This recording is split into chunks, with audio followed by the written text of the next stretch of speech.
la foi des justes et la foi des injustes. Dis Amen avec moi. Amen. Dis encore la foi des justes. La foi des justes. Et dis encore la foi des injustes. La foi des justes. Que tu sois juste, que tu sois injuste, tu as une foi. Mais je sais que ceux qui sont dans la maison de Dieu, qui sont présents, eux, ils ne sont pas injustes. Mais les gens du dehors, qui sont injustes, ils ont leur foi. Amen. Quand vous voyez une femme aller au marché, vendre son poisson, c'est parce qu'elle croit dans son cœur que des clients vont venir, n'est-ce pas? Mais est-ce qu'elle dit que c'est parce que Jésus-Christ va m'emmener des clients? Pas nécessairement. Amen. Donc la foi là, c'est pas seulement pour nous les chrétiens, mais la foi, il y a aussi une foi pour les païens. Maintenant, quelle est la différence entre la foi de nous les chrétiens et la foi des païens?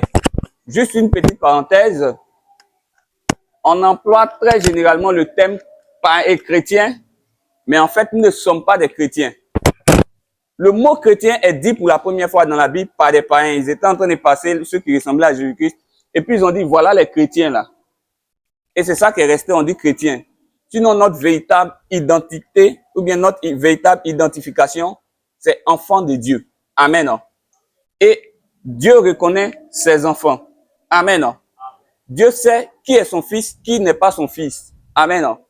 Si on dit chrétien, il suffit que quelqu'un vienne à l'église, il se fait appeler quoi? Chrétien.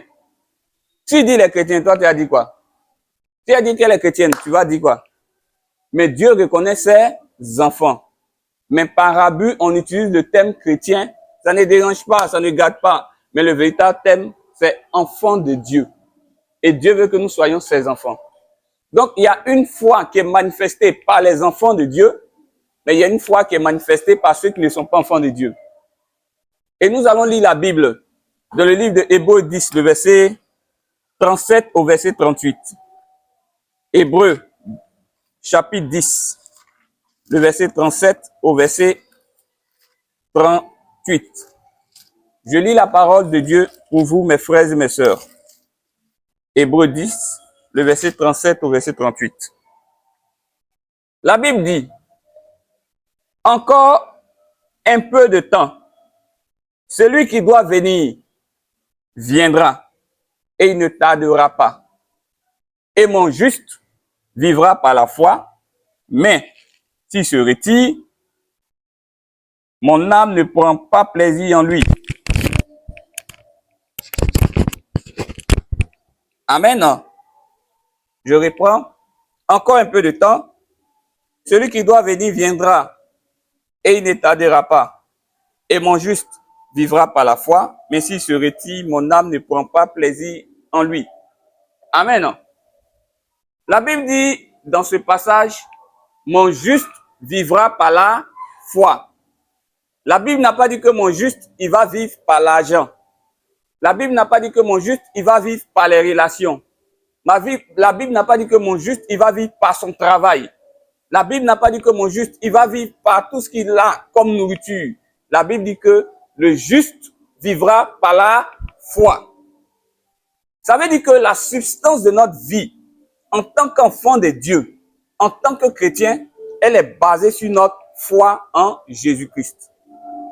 Et si nous n'avons pas la foi en Jésus-Christ, la Bible dit de manière claire ici que Dieu ne prend pas plaisir en nous. Amen. Donc, quelqu'un qui ne manifeste pas la foi, c'est quelqu'un en qui Dieu ne se retrouve pas. C'est quelqu'un en qui Dieu ne s'identifie pas. C'est quelqu'un en qui Dieu ne prend pas plaisir. C'est quelqu'un que Dieu rejette. Amen. Donc, il dit, mon juste vivra par la foi. Est-ce que nous vivons par la foi aujourd'hui? Mais la véritable question, qu'est-ce que la foi? La foi, selon le livre de Hébreux 11, le verset 1, c'est une ferme assurance des choses qu'on espère et une démonstration de celles qu'on ne voit pas. Si ça c'est trop gros, que je vais vous expliquer sans des thèmes simples, qu'est-ce que la foi? La foi, c'est croire et puis obéir. Donc la foi, si je dois prendre un exemple, je me dis par exemple que moi qui suis là, vous allez me voir dans peu de temps aller dans ce pays.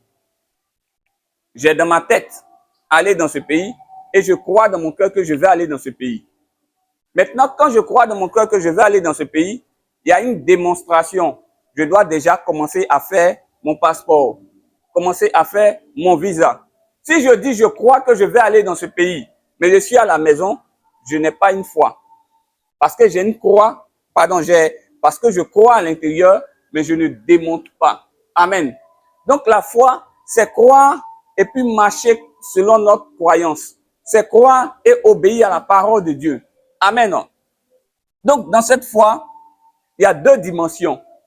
Il y a la dimension de notre cœur qui va croire et il y a la dimension de nos actes. Si tu dis tu crois dans ton cœur, mais tu ne poses pas d'actes, tu n'es pas en train de croire. Amen.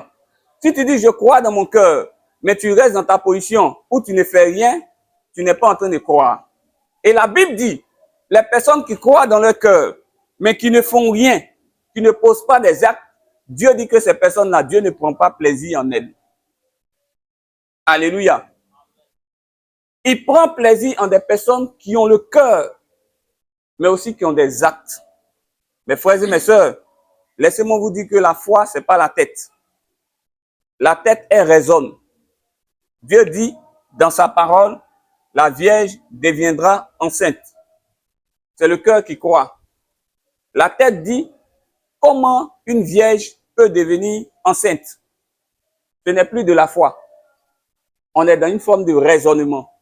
Et quand nous sommes dans des formes de raisonnement alambiquées, Dieu ne prend pas plaisir en nous. Nous croyons et nous matérialisons notre foi par des actes. Alléluia. Et laissez-moi vous dire, la Bible dit, mon juste vivra par la foi. Ça veut dire qu'au thème foi est rattaché une identité, celle du juste. Amen. Quand tu as la foi, il y a une identité qui est rattachée à toi, celle du juste. Donc si tu es juste, tu dois avoir la foi. Dis Amen. Amen. Mais tu peux aussi avoir la foi sans être juste. Je vous ai déjà parlé des femmes qui vendent au marché. Je vous ai déjà parlé de quelqu'un qui s'en va faire un sacrifice. Il se lève, il se dit que bon, je vais aller casser un canari au carrefour. Quand il s'en va casser le canari au carrefour, c'est parce qu'il croit dans son cœur que ça va marcher. Amen. Mais il n'est pas forcément juste. Donc, il a sa foi, mais tu as ta foi. Comme tu es juste, tu as la foi, mais lui, il a la foi, ça ne veut pas dire qu'il est juste. Donc, il y a la foi qui est un commun dénominateur à ceux qui sont justes et à ceux qui sont injustes. Dis Amen. Amen. Ou bien c'est trop technique ce matin. C'est bon? Amen. Donc, il y a la foi des justes et puis il y a la foi de ceux qui sont injustes. Amen. Mes frères et mes sœurs, quelle foi manifestes-tu? La foi des justes ou bien la foi des injustes? Souvent, tu es juste, mais tu manifestes une foi des injustes.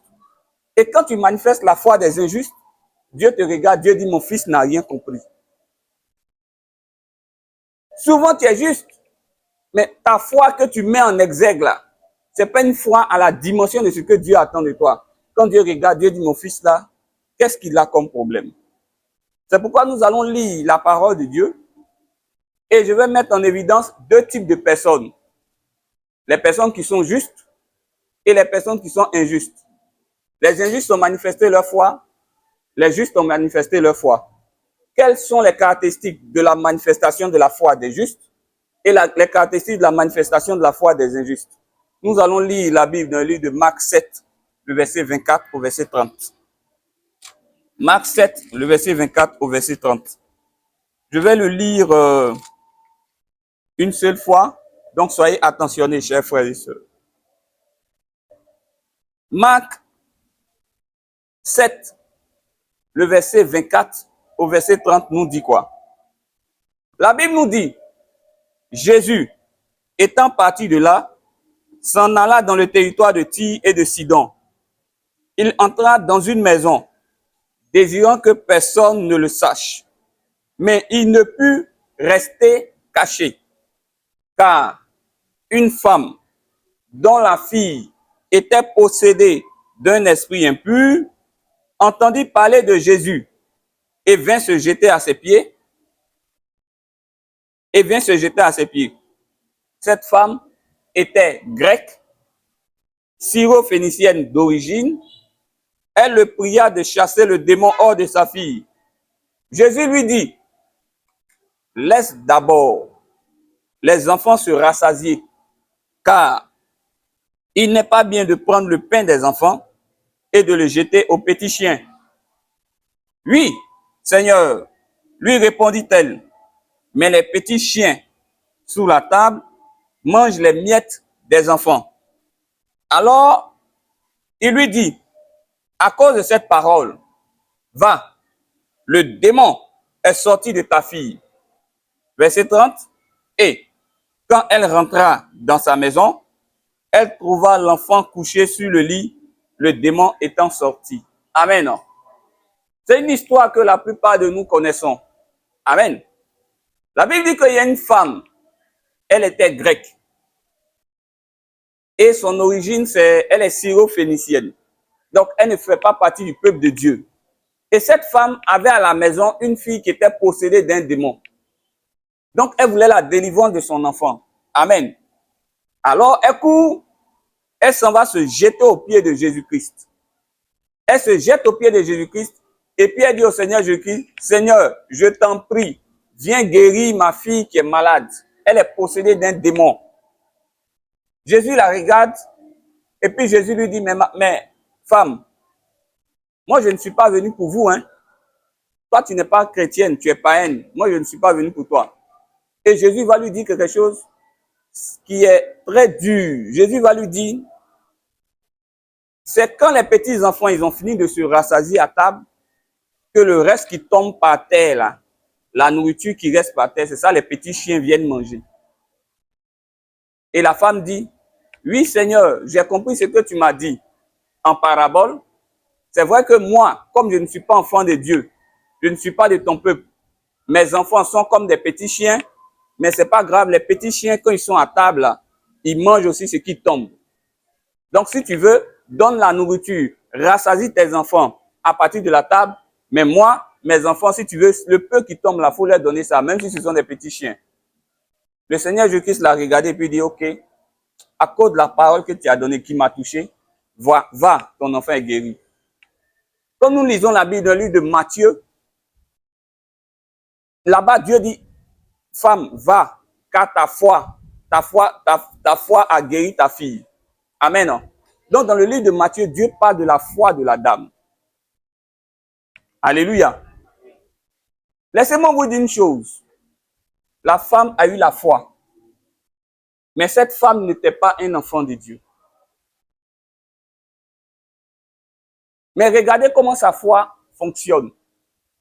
Sa foi, là, ne prend pas ce qui est sur la table, mais sa foi prend ce qui est en dessous de la table. Amen. Commençons par analyser la foi des injustes. Comment se matérialise la foi des injustes? Premier point, la foi des injustes.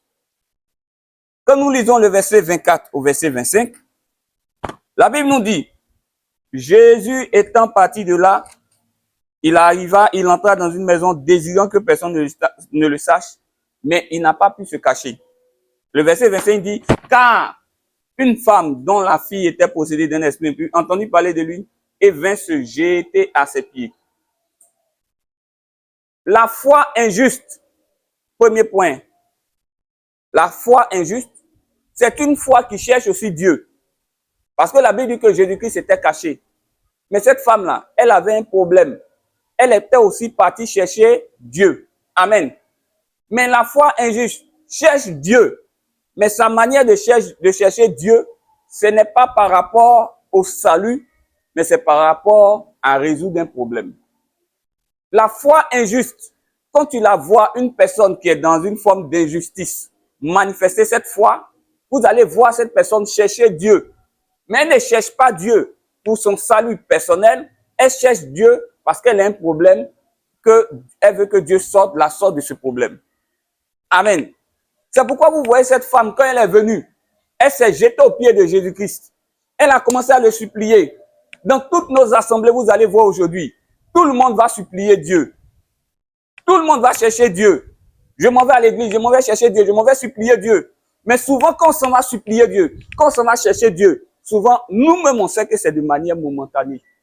On vient juste le temps que Dieu nous donne ce que notre cœur désire, et puis on disparaît. Ça, c'est la foi des injustes. Amen. La Bible dit que c'est jeté aux pieds. Combien de personnes dans nos assemblées n'adorent pas Dieu parce qu'ils ont un problème? Ils veulent que Dieu puisse résoudre le problème.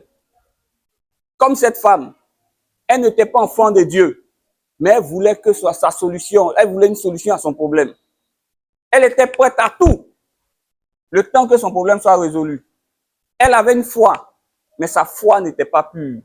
Sa foi était basée sur une forme d'injustice. Alléluia. Mes frères et mes sœurs, que le Seigneur t'en garde, dis Amen. Que le Seigneur te garde d'être un homme ou une femme qui cherche à plaire à Dieu simplement parce que tu veux que ton problème soit résolu. Mes frères et mes sœurs, ça se voit. Les positions d'adoration. Aujourd'hui, là, vous allez fouiller dans beaucoup d'assemblées. Vous allez entendre des scandales et des scandales. Dans des assemblées, il est avéré que certains pasteurs, ils sont dans des loges. Il est avéré que certains pasteurs, vraiment, c'est pas la plateforme pour en parler, mais je dis que il y a des scandales qui existent. Mais comme les fidèles ne sont pas partis chercher Dieu, les fidèles se disent, même s'il est dans les loges, même s'il fait ce qu'il veut, à partir du moment où il prie pour moi, j'ai la solution à mes problèmes, je m'en fous du reste. Il prie pour toi, tu es exaucé. Il prie pour toi, tu es délivré. Mais est-ce que tu penses à ton salut? Est-ce que tu penses à ta vie éternelle? La vie ne s'arrête pas à ce que nous possédons de manière matérielle. La vie ne s'arrête pas à ce que nous avons comme une délivrance spontanée ou bien momentanée. Mais la vie que nous avons, elle ne va pas, elle va continuer. Et puis après la mort, il y aura un jugement. Cette femme syro-phénicienne est venue se jeter aux pieds de Jésus-Christ. Frères et sœurs, la foi injuste est une foi qui cherche Dieu, mais de manière ponctuelle pour résoudre un problème. Que ce ne soit pas ton partage ce matin au nom de Jésus-Christ. Amen. Je dis que ce ne soit pas ton partage ce matin au nom de Jésus-Christ. Amen. Alléluia. Amen. Deuxième point. Quand nous lisons le verset 27 au verset 28, avant d'arriver au verset 27 au verset 28, vous allez voir les femmes du dehors. Ceux qui... Regardez les politiciens, hein, actuellement là. Bon, peut-être pas les politiciens, mais regardez des hommes. Il y a beaucoup de personnes actuellement qui sont en train de chercher à renouveler leur sacrifice. Une fois qu'ils ont renouvelé leur sacrifice, ils s'en foutent de Dieu. Eux-mêmes, quand ils s'en vont voir les marabouts, ils disent, hé Dieu, il faut faire ça marcher. Maintenant, tu dis, hé Dieu, fais ça marcher. Tu fais quoi sur le marabout? Amen. Mes frères et mes sœurs. Donc, la foi des injustes est une foi qui cherche Dieu, mais de manière ponctuelle pour résoudre un problème. Verset 27 au verset 28. La Bible dit au verset 27, Marc 7, le verset 27, la Bible dit, Jésus a dit une parole forte à cette femme.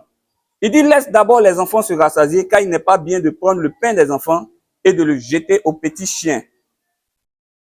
Oui, Seigneur, lui répondit-elle, mais les petits chiens sous la table mangent les miettes des enfants. Amen.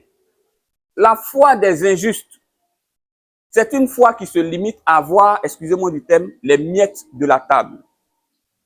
C'est une foi qui ne cherche pas à avoir beaucoup plus du royaume, mais juste un peu. C'est pourquoi Dieu vient, Dieu dit, mais madame, ce qui est à table là, toutes les grandes bénédictions, toutes les grandes richesses, tout ce qui est dans mon royaume là, je donne ça à mes enfants. J'aurais été à la place de cette femme, j'aurais dit, comment je peux faire pour devenir ton enfant, pour manger ce qui est à la table? Mais elle dit non, devenir l'enfant de Dieu ne l'intéresse pas. Elle dit, même si elle est chienne, entre guillemets, et même si ses enfants sont considérés comme des petits chiens, c'est pas son problème. Elle veut sa bénédiction. La foi des injustes, c'est une foi qui n'est pas basée sur la transformation personnelle, mais elle est axée sur la quête des biens de ce monde. Alléluia. Amen. Alléluia. Amen. Mes frères et mes sœurs, quand la Bible utilise le terme chien, ici, c'est une nature. Le chien, c'est le genre d'animaux, quand il mange, il vomit. Et ce qu'il a vomi, il s'en va encore remanger. C'est le symbole des hommes. Ils ont laissé le péché et puis ils retournent encore dans le péché. Ils laissent, ils viennent. Ils laissent, ils viennent. Ils sont dans une forme de vie de péché en perpétuel recommencement. Donc Dieu est en train de dire à cette femme-là, si tu es dans ce genre de vie où tu n'as pas une stabilité spirituelle, où tu n'es pas dans la dimension de fils et de fille de Dieu, ce que tu vas avoir de moi là, c'est ce qui tombe, les petites bénédictions. Elle dit, Seigneur, même si c'est 0-0, je prends. Oui, frères et sœurs, la foi des injustes, elle ne veut pas tout de Dieu. Elle veut juste un peu pour se satisfaire un temps. Mes frères et mes sœurs, c'est une foi qui se limite à recevoir les bénédictions. C'est une foi qui se limite à se contenter du peu. La foi des injustes, elle est focalisée sur je veux mes bénédictions, je veux mes bénédictions, je veux mes bénédictions, je veux mes bénédictions, je veux mes bénédictions, je veux mes bénédictions, je veux mes bénédictions, je veux mes bénédictions. Mais elle ne veut pas Dieu. Elle ne veut pas la transformation. Mes frères et mes sœurs, je vais peut-être vous dire quelque chose qui va vous choquer. Quand vous voyez les gens se courber, aller chez les marabouts, chez les féticheurs, vous pensez qu'ils gagnent rien dedans? Ils gagnent ou bien ils ne gagnent pas? Ils gagnent. Amen. Mais quand ils ont fini de gagner chez le marabout, chez le féticheur, ils s'en foutent. S'ils s'en vont encore chez le marabout, chez le féticheur, c'est parce qu'ils se disent qu'il y a un problème qu'ils doivent résoudre. Donc, ils se limitent à avoir des biens. C'est à cause de ces biens de ce monde-là qu'ils font toucher le féticheur. Et aujourd'hui, nos assemblées, nos églises sont devenues comme des endroits où les gens s'en vont pour chercher des bénédictions et non pour chercher Dieu. Que cela ne soit pas ton partage au nom de Jésus-Christ. Que cela ne soit pas ta portion au nom de Jésus-Christ. Cette femme syro-phénicienne, elle était préoccupée par le peu qui tombait de table. Dans le royaume de Dieu, il n'y a pas que des bénédictions. Dans le royaume de Dieu, il y a la vie. Et les bénédictions sont dans la vie. Si tu veux des bénédictions sans la vie, ta vie chrétienne ne sera pas complète. Ta vie chrétienne sera fragile, exposée. Il suffit que tu perdes juste quelques petites bénédictions et puis tu abandonnes Dieu. Mes frères et mes sœurs, est-ce que je suis en train de prêcher ce matin à quelqu'un? Est-ce que je suis en train de parler ce matin à quelqu'un? Alléluia! La foi des injustes, elle cherche, elle se limite aux bénédictions matérielles. Souvent, les bénédictions spirituelles, ça ne dit rien aux enfants de Dieu. Une bénédiction spirituelle est très très importante pour un enfant de Dieu. Parce que c'est le spirituel qui commande le physique. Dis Amen. C'est ta dimension spirituelle qui va dominer ta dimension physique. Dis Amen. Amen. Si dans le spirituel tu es posé, tu es positionné, frère, sœur, dans le physique tu vas dominer. Quand vous prenez des gens qui sont élevés dans la société, regardez bien leur côté spirituel. Soit ils sont enracinés à Jésus-Christ, soit ils se sont bien enracinés avec le diable. Mais quand tu t'attaches au diable, tu meurs vite. Alléluia. Amen. Souvent, mon fils vient me demander, il vient me poser souvent certaines questions. Il dit, papa, pourquoi on appelle ça voiture? Et puis, pour lui montrer certaines choses, je dis, mon fils, tu sais pourquoi on appelle ça voiture? Il dit non. Il dit, dans le mot voiture, il y a voix et puis tu. Donc la voiture, c'est quelque chose qui te voit et puis ça te tue quand même. Il dit moto. J'ai dit moto, c'est quelque chose quand tu montes dessus, mot, tu es mort, moto. Donc la moto, quand tu montes dessus, tu ne fais pas attention, tu meurs tôt. Il dit, papa, un bateau. Il dit, attends un peu maintenant. Voiture, j'ai trouvé. Moto, j'ai trouvé. Hélicoptère, j'ai cherché. Amen, non?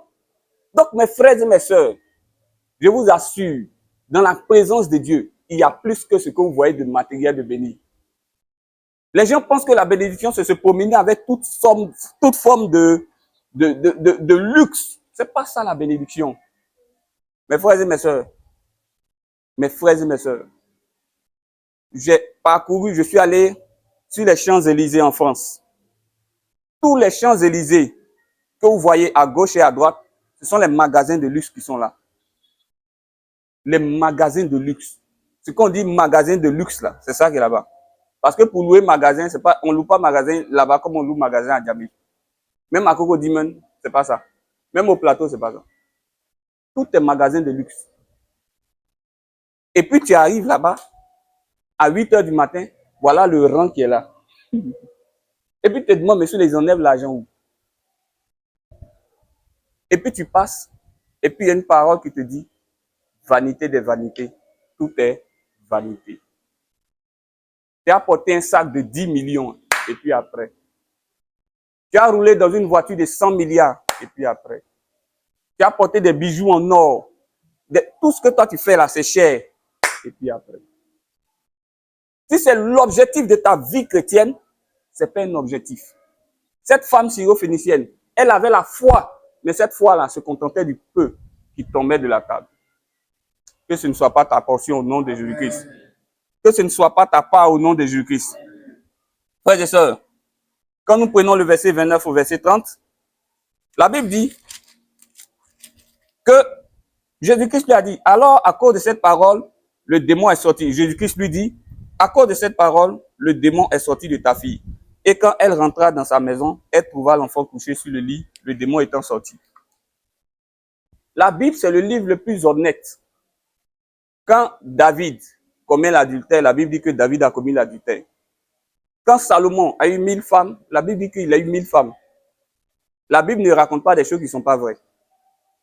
Mais la Bible dit que quand Dieu lui a donné sa bénédiction, elle n'a même pas, moi je n'ai pas vu, elle n'a même pas dit merci à Dieu.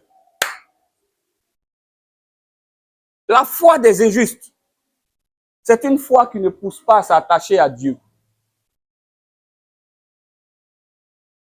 Quand tu as une foi pour recevoir de Dieu et non pour t'attacher à Dieu, ta vie chrétienne est fragile. Oui, mes frères et mes sœurs. Mes frères et mes sœurs, laissez-moi vous dire quelque chose. Quand vous regardez cette femme, elle a été exaucée ou bien n'a pas été exaucée?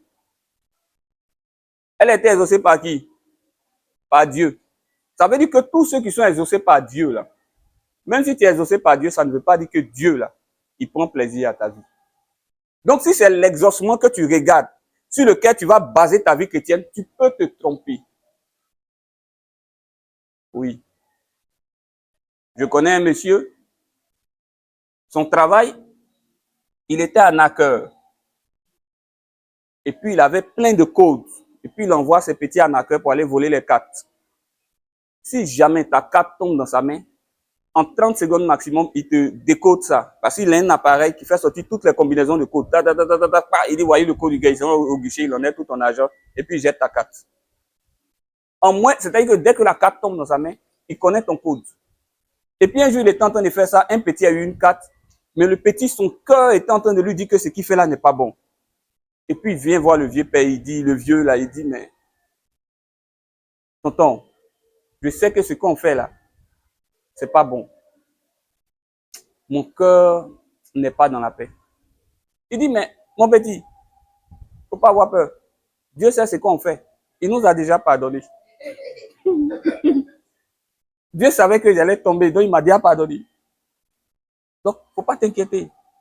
Donne-moi à mettre le code up. Tu vas aller prendre l'argent. Après, on va aller payer notre dîme. Amen. Et je vous dis, hein, s'il donne la dîme, dans certaines assemblées, on va prier pour lui. Prière de ça là. On va pas te demander l'argent qui était où. On priait pour lui. Et pourtant, quand tu pries pour que ses affaires multiplient, tu es en train de dire qu'il faut qu'il y ait encore beaucoup d'opportunités pour arnaquer les gens. Très dangereux. Donc aujourd'hui, mes frères et mes sœurs, la foi des personnes qui sont injustes est une foi qui ne les pousse pas à s'attacher à Dieu, mais cette foi-là les pousse à s'attacher au matériel. Que ce ne soit pas ta part au nom de Jésus-Christ. Je dis que ce ne soit pas ta part au nom de Jésus. Donc, Je reprends avant d'attaquer la foi des justes. La foi des injustes est une foi qui cherche Dieu, mais de manière ponctuelle pour résoudre un problème. La foi des injustes est une foi qui se limite à avoir quelques petites bénédictions, qui se contente du peu, mais qui ne veut pas le tout de Dieu. La foi des justes, c'est aussi une foi qui ne pousse pas à s'attacher à Dieu. Et cette foi, elle est fragile. Au moins de difficulté, on abandonne Dieu. Amen.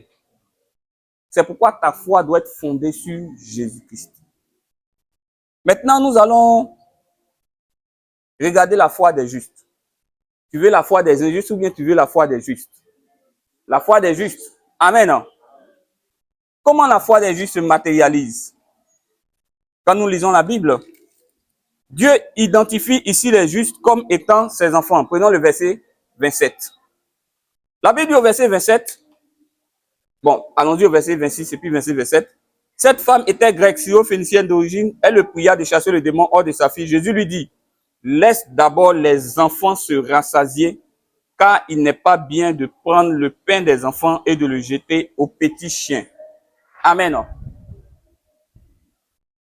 La foi des justes est une foi qui est d'abord à table. Ça veut dire quoi? Les personnes qui sont justes, elles sont à la table du Seigneur. Pendant que cette femme, elle n'était pas à la table du Seigneur, elle était en dessous de la table du Seigneur pour voir ce qui tombait, les justes, eux, sont à la table du Seigneur. Qu'est-ce que ça veut dire? La foi des justes cherche l'intimité avec Dieu. La foi des justes cherche à être dans la présence de Dieu. La foi des justes cherche à être unie à Dieu. La foi des justes cherche à être dans la compagnie de Dieu. Mes frères et mes sœurs, nous allons prendre ce matin la Sainte Seine, le repas du Seigneur.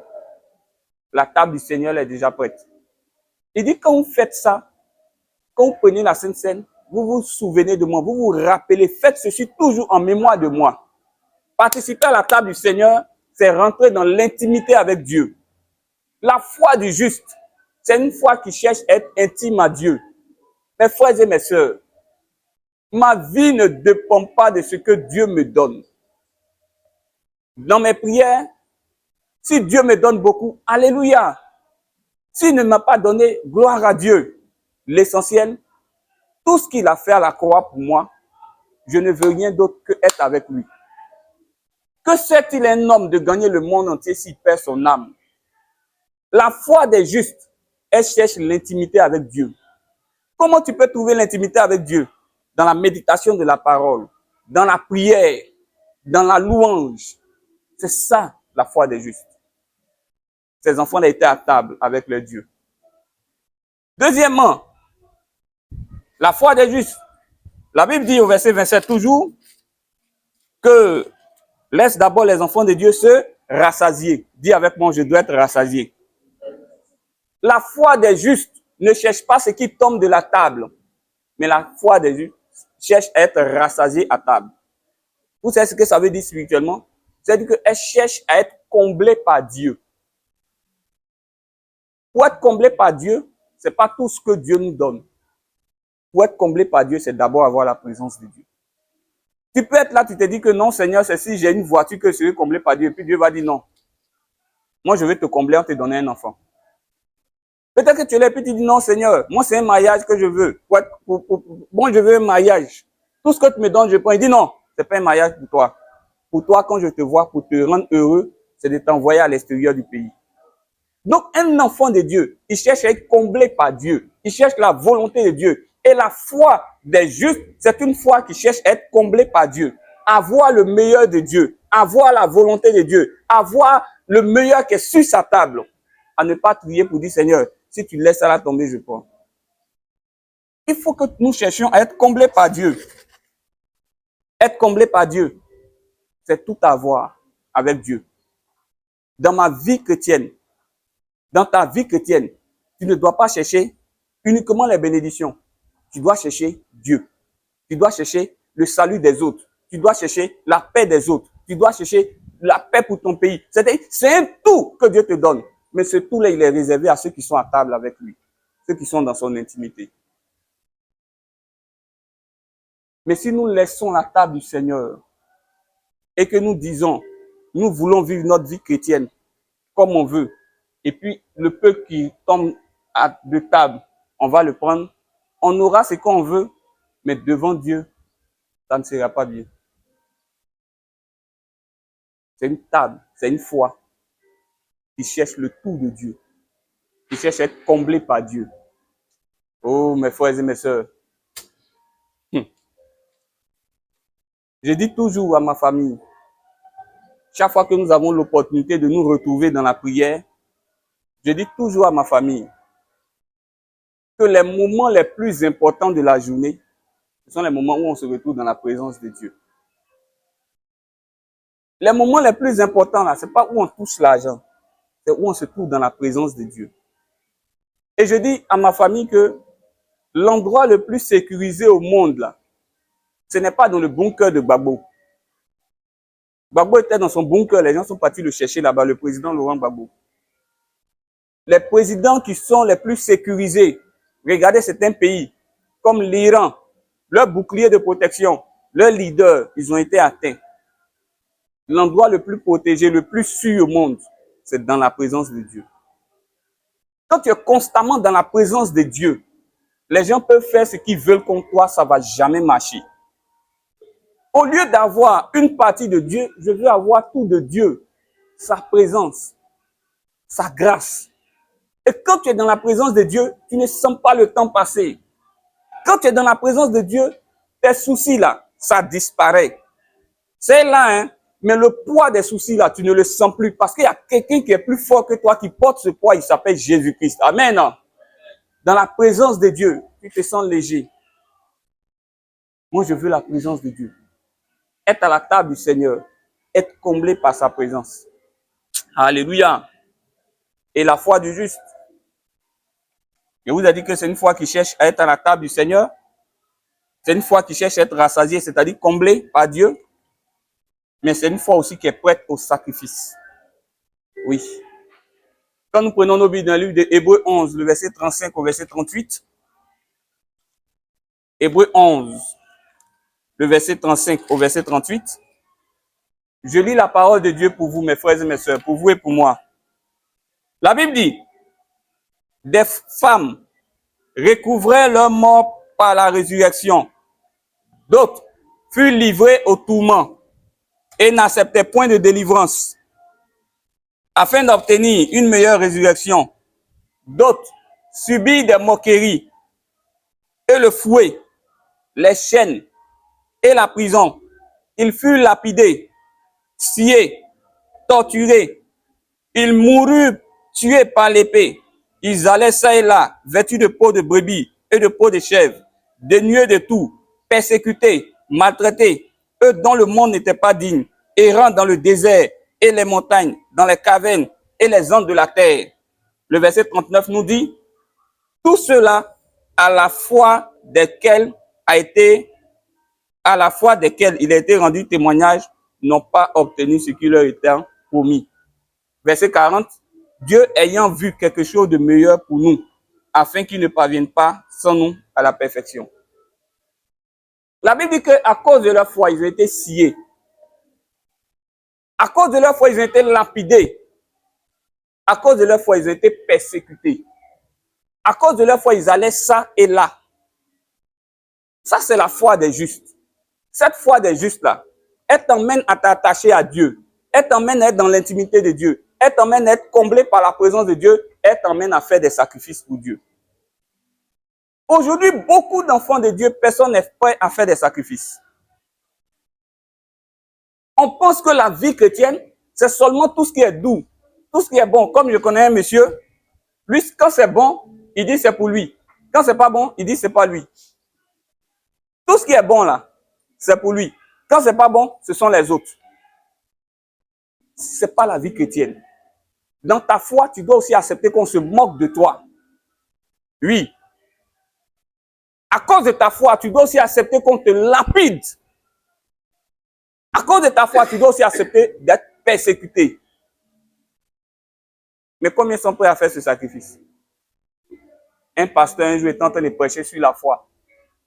Et puis il dit la foi d'Abraham, la foi de Moïse. Par la foi, il a eu ça. Par la foi, elle a eu ça. Par la foi, il a eu ça. Quand il a fini de prêcher, il n'a pas touché cette partie.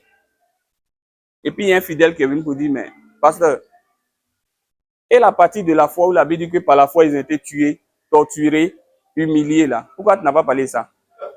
Et puis il dit, mais qui veut être torturé, qui veut être humilié, hein? Merci, moi je t'ai dit que je veux ça. Ça, c'est un pasteur qui le dit. Mes frères et mes sœurs, le monde dans lequel on est, il est de passage. Oui. N'ayez pas peur. C'est moi qui vous dis de ne pas avoir peur. N'ayez pas peur de donner réellement vos vies à Jésus-Christ. N'ayez pas peur du lendemain. N'ayez pas peur d'accepter le Seigneur Jésus-Christ. N'ayez pas peur de mourir à cause de votre foi. N'ayez pas peur. Placez votre confiance en Dieu. Je vais finir par ce témoignage. Vous savez, la prédication, Dieu dit qu'il fait de nous des témoins. Le témoin, c'est quelqu'un qui a vu et entendu. Ce que je vous dis, je ne le dis pas parce que j'ai appris ça sur Facebook, sur WhatsApp, sur une prédication de quelqu'un. Non, on apprend des autres. Mais quand je dois prêcher la parole, la seule prière que je fais est la suivante. Avant que je ne reçoive le message. Seigneur, qu'est-ce que tu veux que je dise à ton peuple ce dimanche? Une fois que je reçois le message que je dois prêcher, voici la deuxième prière que je fais à Dieu. Accorde-moi la grâce de prêcher ta parole avec assurance et puissance, de telle sorte que, à l'issue de ce message, il y a des conversions, il y a des signes, il y a des prodiges. Ce sont les deux prières que je fais. La prière avant, la prière après. Frères et sœurs, ma femme est témoin. Elle sait comment on a marché. Et vous tous, vous êtes là. Mon frère Eric est là. Ma maman aujourd'hui est là. Vous ne la connaissez pas, tout à l'heure va se présenter. On a commencé l'église à la maison. Maman, c'est ça, non? On était combien? On était 4. Peut-être qu'elle a oublié, mais les photos sont là. On était 5 avec Isaac. Papa, après, on était 6 l'autre dimanche. 6 ou 7 ou... Tout ce qu'on fait, c'est ça. Qu'est-ce qu'on n'a pas subi à cause du Seigneur? Quelles sont les méchancetés que les hommes n'ont pas racontées? Les complots, les accusations. Ce que Jésus-Christ a vécu dans la Bible, on n'a pas vécu le plus petit. Mais, mes frères et mes sœurs, on a vécu un peu quand même. Et puis, à un certain moment, tu es là, et puis tu sais que c'est la sorcellerie en direct même. Mais tu te dis, à cause du Seigneur, je vais rester dans la présence de Dieu. Ou des gens plus faibles que toi viennent t'insulter. Ou des gens plus faibles que toi viennent mentir sur toi. Tu as la possibilité de te venger. Tu as la possibilité de rendre le mal par le mal. Mais tu dis, à cause de la parole de Dieu, je ferai le bien à la place. Et puis on te critique, tu viens, tu fais du bien. On te maltraite, tu viens, tu fais du bien. Il y a des gens aujourd'hui qui se lèvent, qui parlent. C'est pas tout on dit. Ma femme est témoin. Il y a des sacrifices qu'on a fait pour certaines personnes qui parlent aujourd'hui là. Si je vous dis ça, vous allez dire, mais tu es allé un peu trop loin. Ou dans ton salaire, tu enlèves une grosse partie comme ça, puis tu dis, tiens, ça c'est pour toi. Malgré ça, les gens ont fait ce qu'ils ont voulu faire.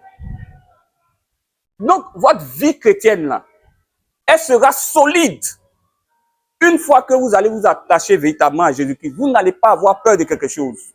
Si Dieu vous dit, mes filles, mes fils, faites un commerce ici, donnez une offrande là-bas, allez-y là-bas, vous allez aller et vous allez voir la bénédiction.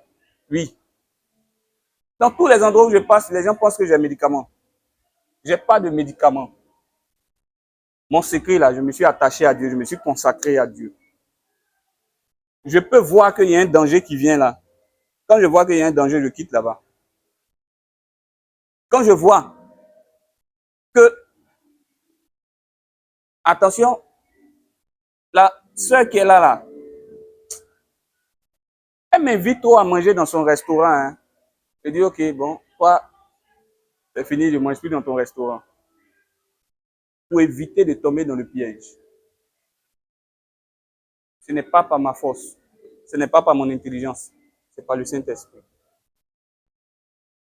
et les sacrifices qu'on fait, on va encore faire, plus vous allez faire des sacrifices pour que Dieu soit béni, pour que le nom de Dieu soit propagé, pour que vos vies soient consacrées, plus Dieu va vous bénir. Vous n'aurez même pas besoin qu'on prie pour vous. Les prières qu'on fera ne seront que des déclencheurs, des points de contact que Dieu va utiliser pour glorifier son nom. C'est comme ça, mes frères. Soyez prêts à payer le prix. Soyez prêts à faire des sacrifices. N'utilisez pas la foi des autres. Ne regardez pas tout ce que vous voyez. Il y a beaucoup de personnes qui sont dans le blanchiment d'argent. Il y a beaucoup de personnes qui sont dans des choses, ils prennent le nom de Dieu pour montrer que ça va, mais ils sont dans le blanchiment. Il y a beaucoup de personnes, je n'ai pas dit que Dieu ne bénit pas. Dieu bénit infiniment au-delà. Mais si Dieu t'a véritablement béni et que ça vient de Dieu, tu seras humble. Ça va se sentir sur toi, ça va se sentir sur ta manière de faire, sur ta manière d'aimer. Tu ne vas pas donner pour posséder les hommes. Tu ne vas pas donner pour qu'on parle de toi. Ta référence sera Jésus-Christ. Et Dieu bénit. Et il bénit infiniment au-delà. Oui. Frères et sœurs, j'espère n'avoir pas été très long, mais j'ai quand même beaucoup parlé. Je veux rendre grâce à Dieu de ce qui m'a accordé la grâce de donner ce message. Et je ne peux que le célébrer, le louer. Que gloire soit rendue à Jésus-Christ. En conclusion, recherchons la véritable foi en étant des justes. Parce que si nous sommes des justes, nous allons chercher l'intimité de Dieu. Et nous allons chercher à être rassasiés par Dieu. Dieu prépare une saison dans laquelle l'argent que tu auras là, c'est pas un argent que tu as, et puis tu utilises, et puis il y a une limite. Tu es rassasié de biens, tu es rassasié d'argent, tu es rassasié de bonheur. C'est dans cette dimension-là que Dieu veut nous envoyer. Mais il faut qu'on soit prêt à marcher conformément à cette foi. Que le Seigneur te bénisse et que sa grâce soit sur toi. Est-ce que ce matin tu as entendu la parole de Dieu? Est-ce que ce matin tu as été béni? Tu vas lever les mains vers le Seigneur.